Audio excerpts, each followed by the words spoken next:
પરિક્રમા કરવા માટે, તો અમને બહુ સારું લાગ્યું, બહુ આનંદ થયો. કોઈ વાતે તકલીફ પડી નહીં. પરિક્રમા કરી એમાં આનંદ આવ્યો. રસ્તામાં બધી સગવડ, ચા પાણી, એટલી સેવા સારી પણ કરી. ગવર્મેન્ટનો ખૂબ ખૂબ આભાર કે આવી રીતે વારંવાર પ્રદક્ષિણા ગોઠવે તો કેટલાય લોકો જે કોઈ દિવસ કોઈ મંદિરે નહીં ગયેલા કે બહાર એકલા નથી નીકળેલા એ સમૂહમાં બધા બહાર નીકળી શકે છે અને બધા માતાજીના દર્શન કરી શકે છે.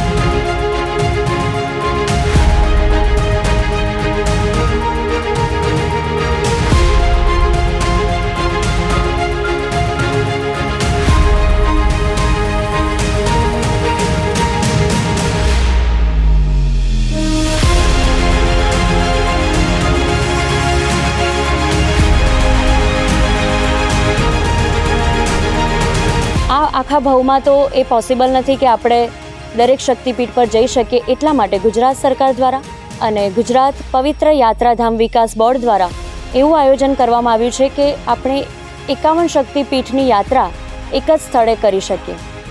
તો આજે હું આવી છું આ યાત્રા કરવા માટે. આપ ક્યારે આવો છો? જય માતાજી, જય અંબે.